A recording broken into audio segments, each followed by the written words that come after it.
हम तो तैयार हैं।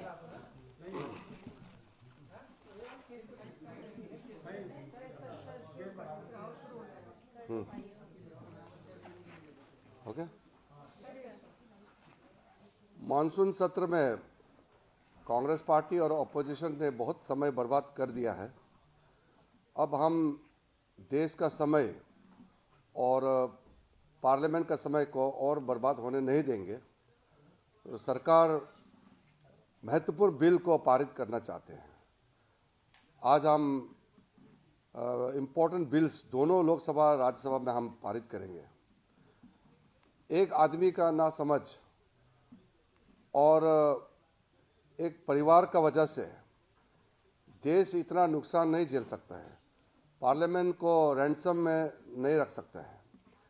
ऑपोजिशन के भी कई एमपीज ने आकर के बताया कि वो मजबूर है, उनका नेता जबरदस्ती हंगामा करने देते हैं। यहाँ लोग पार्लियामेंट में चुन के आए हैं जनता का बात रखने के लिए, लेकिन हर दिन हंगामा करते रहेंगे तो फिर एमपी बना क्यों है? अगर कोई मुद्दा है, एक दिन रेज किया है, एक दिन एक मुद्दा रख दिया है, हो गया। रोज रोज एक मुद्दे को लेकर के पार्लियामेंट का समय बर्बाद करना, ये हम लोग इस तरीके के जो समय बर्बाद करने के लिए, देश का समय और संसद का समय बर्बाद करने के लिए हम नहीं देंगे। इसलिए महत्वपूर्ण बिल हम पारित करेंगे। आज भी आप देखिए, इलेक्शन कमीशन में जाने के लिए समय खुद मांगा और इलेक्शन कमीशन ने ये इंडी गठबंधन को बोला कि हर पार्टी से 2-2 सदस्य को भेज दो। 30 सदस्य को बुलाया, फिर जाता नहीं है।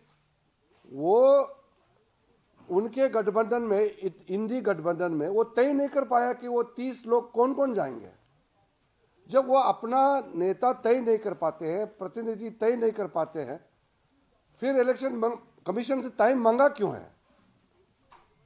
अब वो खरगे जी बोल रहे हैं कि सारा अपोजिशन मेंबर जो वीआईपी है, तो 150 लोग क्या इलेक्शन कमीशन का चेयरमैन कमिश्नर का रूम में 150 लोग घुसेंगे क्या? ये कैसे बातें करते हैं? बोलते कि सबको जाना है। इलेक्शन कमीशन ने इतने अच्छे तरीके से 30 लोगों को बुलाया, प्रतिनिधि बात करेंगे। अब ये कांग्रेस वाले, ये इंडी गठबंधन को सुप्रीम कोर्ट में भरोसा नहीं है और कहते हैं कि सुप्रीम कोर्ट टिप्पणी नहीं कर सकते इनके ऊपर में। इलेक्शन कमीशन में भरोसा नहीं है, इलेक्शन कमीशन को अटैक करते हैं, पार्लियामेंट को विश्वास नहीं करते हैं। हमारा देश के जितना जो संवैधानिक संस्थाएं हैं उनको प्रहार करते हैं। तो ये किसके इशारे में और क्यों भारत का छवि को नुकसान कराने के लिए बार बार हर दिन ये नाटक क्यों करते हैं? इसलिए देश ने हम लोगों को देश सेवा के लिए भेजा है, ना कि यहाँ हर दिन नाटक करने के लिए। हम लोग अपोजिशन को हम लास्ट फिर अपील करते हैं, हम बिल पारित करेंगे, आप चर्चा में हिस्सा लीजिए। कल को मत बोलिए कि उनको चर्चा में बोलने नहीं दिया, माइक बंद कर दिया। ये फिर झूठ बात फैलाना नहीं है, क्योंकि हम बार बार रिक्वेस्ट कर रहे हैं कि इंपॉर्टेंट बिल्स में हम चाहते हैं कि सब एमपी बोले, सब पार्टिसिपेट करना चाहिए, अपना मत जाना चाहिए। अमेंडमेंट आप डाल सकते हैं, अपना व्यू रख सकते हैं, आप डाइसेंट नोट दे सकते हैं, आप हमारा सरकार का पक्ष को आप नकार सकते हैं, आपका राइट है। लेकिन बोलना तो है ना, पार्लियामेंट में बोलने के लिए आया है।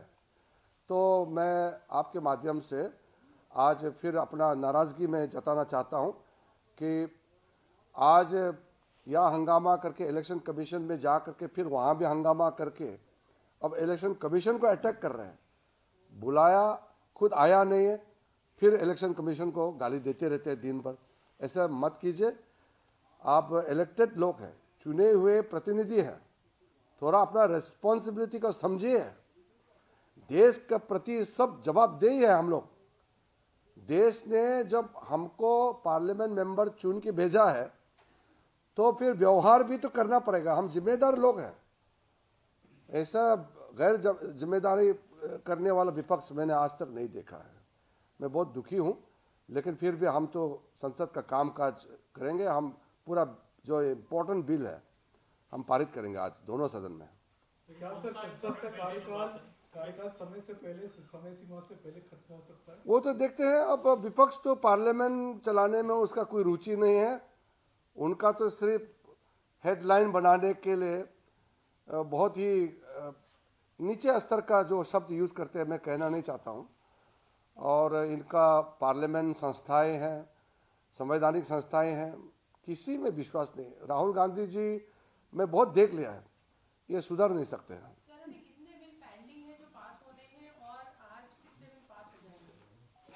नहीं, आज तो इम्पोर्टेंट बिल्स हम इनकम टैक्स बिल्स है, स्पोर्ट्स बिल्स है, और मणिपुर का जीएसटी और डिमांड्स फॉर ग्रांट्स बिल्स है, और शिपिंग मर्चेंट शिपिंग बिल्स है।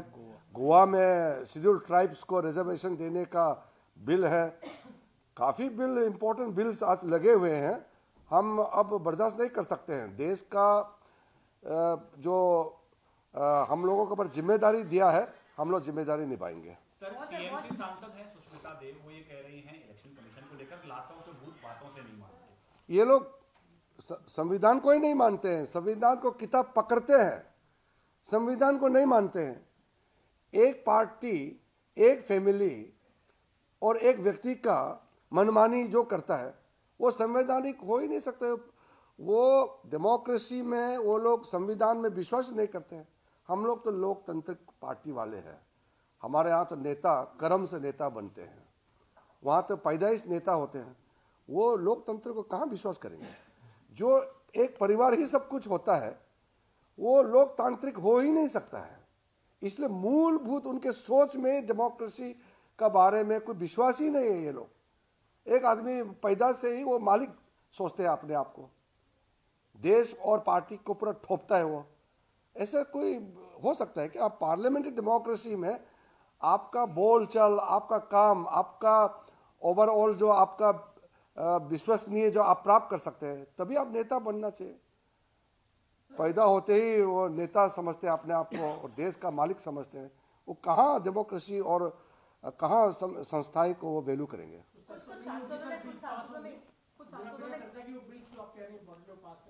हम लोग चर्चा करेंगे, वो आए न आए हमारे लोग बोलेंगे।